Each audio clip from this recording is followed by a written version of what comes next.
हेमंत पाल जी। आप समय सीमा में अपनी बात कहें। हाँ। समय सीमा में अपनी बात कहें। हाँ। आवाज कम आ रही है आपकी। आवाज सुन पा रहे हैं मैडम? हाँ जी, सुन पा रहे हैं। हाँ जी, हाँ जी। सभी मित्रों को सादर नमस्कार। पैनलिस्ट जितने हैं सबको सादर नमन करता हूँ। मेरा विषय है कबीरा खड़ा बाजार में। क्योंकि आज हम जिस तरह से जिस युग में जी रहे हैं, भूमंडलीकरण का ये युग, बाजार का युग से लेकर के आज हमारे बाजारवाद के समय में हम जी रहे हैं। और ऐसे समय में जब हम बाजार की इस उलझन से, माया जाल से भी मुक्त होना चाहते हैं, तो फिर कहीं ना कहीं हमें चेताने वाले किसी सचेतक पुरुष की ओर देखना होता है। और जब हम देखते हैं तो मध्यकाल के संतों में कबीर को फिर पाते हैं कि वह हमें किस तरह से आज पूंजीवाद और बाजारवाद से बचने की सलाह देते हैं। इसी पर मेरा यह रिसर्च पेपर केंद्रित है। कबीर को हम केवल एक संत के रूप में नहीं कह सकते। मैं मानता हूं कि वो किसी विश्वविद्यालय में नहीं पढ़े, वो अर्थशास्त्री नहीं थे, लेकिन जीवन की सहज पाठशाला में उन्होंने अध्ययन किया था। और उनका जो जीवन का अध्ययन है वो बहुआयामी है, जो जीवन के अनुभवों पर आधारित है। और उस समय जिस समय कबीर थे, उस समय तुर्कों का हमारे देश में शासन स्थापित हो गया था, शहरों का निर्माण हो रहा था।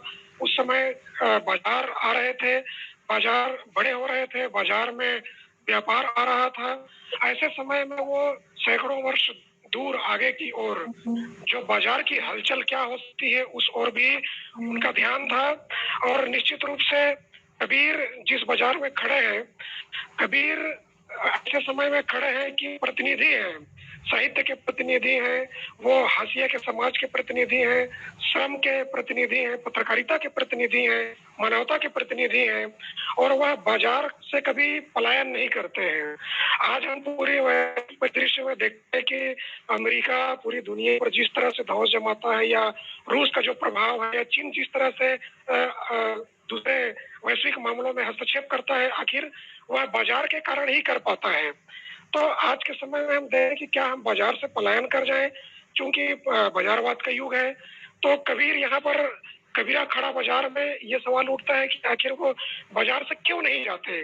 क्योंकि जिस समय वो खड़े थे, अर्थ सत्ता बाजार का प्रमुख केंद्र है, और धर्म सत्ता के द्वार वंचितों के लिए बंद है, राज सत्ता के द्वार वंचितों के लिए बंद थे। लेकिन अर्थ सत्ता ने बाजार के माध्यम से श्रमिकों और जो कारीगर हैं, छोटे छोटे व्यापारी हैं, उनको उन्होंने ताकत दी। उस ताकत के कारण कबीर विद्रोह कर सके, आंदोलन कर सके, क्रांति खड़ा कर सके। इसलिए हमें बाजार में रहने की जरूरत है, लेकिन बाजार जिस तरह से माया जाल बुनता है उससे हमको बचने की जरूरत है। उसको उन्होंने माया की तरह कहा है और चेताया है। साथ ही कहा कि जागत रही हो रे भाई। वो हमेशा बाजारवाद के प्रति, आज हम कहते हैं कि जागो ग्राहक जागो, लेकिन वो उसी समय में जागत रही हो रे भाई का उपदेश वो दे चुके हैं। साथ ही वो बाजार में किस तरह से आना है, बाजार से हमको ताकत मिलती है, बाजारवाद से कैसे बचना है, बाजार में कैसे प्रोडक्ट को लॉन्च करना है। कबीर कहते हैं कि झीनी झीनी बीनी चदरिया, जो वह प्रोडक्ट लेकर के बाजार में आते हैं उसका विज्ञापन भी करते हैं। उस प्रोडक्ट में वो क्या दे रहे हैं, किस तरह से उसका निर्माण हुआ है और कैसे उपयोग करना है। दास कबीर जतन से वही ज्यों की त्यों धरदीनी चदरिया भी कहते हैं।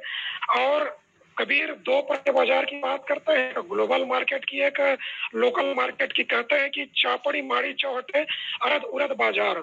एक ऊपर का बाजार है जो वैश्विक बाजार है, एक नीचे का बाजार है जो स्थानीय बाजार है।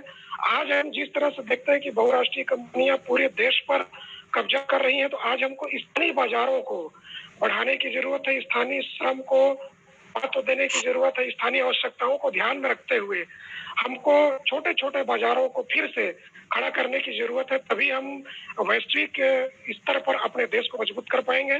कबीर की प्रासंगिकता आज इसलिए भी है कि वो संचय की प्रवृत्ति पर बल नहीं देते। वो कहते हैं कि ये जीवन क्षण भंगुर है, इसमें किसके लिए मैं घर बनाऊं, महल बनाऊं। तो ये जो बाजार में जो जमाखोरी है, पूंजीवाद है और गलत तरीके से धन कमाने की प्रवृत्ति है, इस पर भी वह अंकुश लगाने की बात कर रहे हैं। लेकिन बाजार में डटे रहने की, खड़े रहने की वह पुरजोर वकालत करते हैं। उनके हाथ में एक मशाल है, गलत चीज को हमेशा जला देने की ताकत रखता है। साथ ही वह एक प्रकाश भी देता है कि क्या सही है और क्या गलत है। बाजार में कबीर 3 चीजों को लेकर के खड़े हैं, ज्ञान, विचार और विवेक।